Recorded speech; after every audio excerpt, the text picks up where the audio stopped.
പണ്ട് മുതലേ അമേരിക്കയുടെ പേടി സ്വപ്നമാണ് ചൈന, റഷ്യ, ഉത്തര കൊറിയ, ഇറാൻ എന്നീ ശക്തികളുടെ പങ്കാളിത്തം. അത് തങ്ങളുടെ നിലനിൽപ്പിനെ തന്നെ ബാധിക്കും എന്ന് അമേരിക്കയ്ക്ക് നന്നായി തന്നെ അറിയാം. അമേരിക്കയുടെ ആ പേടി കൂട്ടാൻ എന്നോണമാണ് സമീപകാലത്തായി ഈ കൂട്ടർ തമ്മിലുള്ള പങ്കാളിത്തം ഗണ്യമായ തോതിൽ വർദ്ധിക്കുന്നുമുണ്ട്.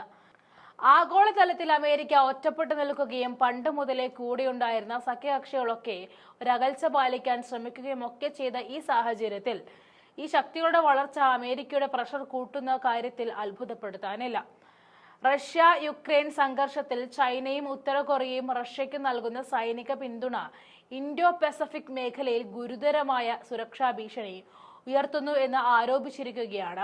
ഇൻഡോ പസഫിക് കമാൻഡർ മേധാവിയായ അഡ്മിറൽ സാമുവലാണ് ഇക്കാര്യം അറിയിച്ചത്. ഇക്കാര്യം അദ്ദേഹം അമേരിക്കൻ സെനറ്റിനെ അറിയിച്ചതായിട്ടാണ് വിവരം. യുക്രൈനിലെ യുദ്ധത്തിൽ ചൈനയും ഉത്തര കൊറിയയും റഷ്യയെ സഹായിക്കുന്നത് കൊണ്ട് തന്നെ റഷ്യ ഇരു രാജ്യങ്ങൾക്കും നിർണായക സൈനിക സഹായം നൽകുന്നുണ്ടെന്നും അദ്ദേഹം പറഞ്ഞു. സെനറ്റ് ആംഡ് സർവീസ് കമ്മിറ്റിയെ അഭിസംബോധന ചെയ്യുന്നതിനിടയിലായിരുന്നു പപ്പരോയുടെ ഈ പ്രഖ്യാപനം വന്നത്.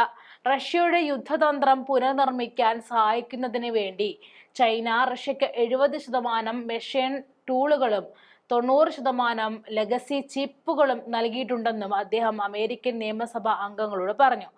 ഇതിന് പകരമായി തങ്ങളുടെ അന്തർവാഹിനികൾ നിശബ്ദമായി പ്രവർത്തിക്കുന്നതിനുള്ള സാങ്കേതിക വിദ്യകളിൽ സഹായം ലഭിക്കുന്നതിനോടൊപ്പം മറ്റ് സഹായങ്ങളും ചൈനയ്ക്ക് ലഭിക്കുന്നുണ്ടെന്നും അഡ്മിറൽ പപ്പാരോ പറഞ്ഞു. തുടർച്ചയായുള്ള ഈ രാജ്യങ്ങളുടെ പരസ്പര പങ്കാളിത്തത്തിനുള്ള അമേരിക്കയുടെ ഭയമാണ് ഇതിൽ നിന്നും പുറത്തു വരുന്നത്. തായ്വാന് നേരെ ഭീഷണി ഉയർത്തി തങ്ങളുടെ സ്വാധീനം ചൈന വർദ്ധിപ്പിക്കുന്നുണ്ടെന്നും അദ്ദേഹം സെനറ്റർമാർക്ക് മുന്നറിയിപ്പ് നൽകിയിരുന്നു.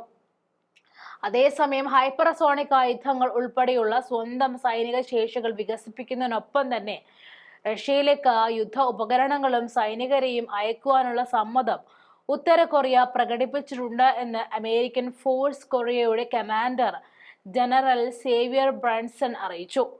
യുക്രൈൻ യുദ്ധത്തിൽ തങ്ങളുടെ സൈന്യത്തോടൊപ്പം പോരാടാൻ ചൈനീസ് പൗരന്മാരെ റഷ്യ സജീവമായി റിക്രൂട്ട് ചെയ്യുന്നുണ്ടെന്നും യുക്രൈൻ പ്രസിഡന്റ് വ്ളാഡിമിർ സെലൻസ്കി പറഞ്ഞതിന് ഒരു ദിവസത്തിന് ശേഷമാണ് അമേരിക്കൻ ജനറൽമാരുടെ പ്രസ്താവനയും പുറത്തുവരുന്നത്.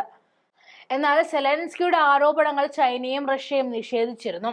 കഴിഞ്ഞ മാസം എക്കണോമിക്സ് ടൈംസ് പുറത്തുവിട്ട ഒരു റിപ്പോർട്ട് അനുസരിച്ച് നാഷണൽ ഇന്റലിജൻസ് ഡയറക്ടറുടെ ഓഫീസിന്റെ ഏറ്റവും പുതിയ വാർഷിക ഭീഷണി വിലയിരുത്തൽ ചൈന, റഷ്യ, ഇറാൻ, ഉത്തര കൊറിയ എന്നീ രാജ്യങ്ങൾ അമേരിക്കൻ സ്വാധീനത്തെ ചെറുക്കുന്നതിനായി പ്രതിരോധത്തിലും സുരക്ഷയിലും ഒരുമിച്ച് പ്രവർത്തിക്കുന്നുണ്ടെന്നും കണ്ടെത്തിയിരുന്നു.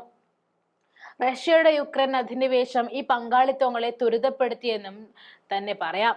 യുദ്ധം ആരംഭിച്ചതിനു ശേഷം ചൈനയും റഷ്യയും തമ്മിലുള്ള വ്യാപാരം കുതിച്ചുയർന്നു. ചൈനയിലേക്കുള്ള റഷ്യൻ എണ്ണയും ദ്രവീകൃത പ്രകൃതിവാതകവും റഷ്യയുടെ സമ്പദ് വ്യവസ്ഥയെ കൂടുതൽ സുസ്ഥിരമാക്കി. ഇത് യുദ്ധശ്രമങ്ങൾക്കുള്ള ധനസഹായത്തിനായിരുന്നു റഷ്യ കൂടുതലും പ്രയോജനപ്പെടുത്തിയത്. ആണവായുധങ്ങളിലെ റഷ്യയുടെ പുരോഗതിയും റിപ്പോർട്ടിൽ വിലയിരുത്തുന്നുണ്ട്. അമേരിക്കൻ മിസൈൽ പ്രതിരോധത്തെ മറികടക്കാൻ രൂപകൽപ്പന ചെയ്ത കൂടുതൽ ആധുനികവും അതിജീവിക്കാവുന്നതുമായ ഒരു ആണവ ശക്തി റഷ്യ അതിവേഗം വികസിപ്പിച്ചുകൊണ്ടിരിക്കുകയാണെന്നും നാഷണൽ ഇന്റലിജൻസ് ഡയറക്ടർ തുളസി ഗബാർഡ് പ്രസ്താവിച്ചു.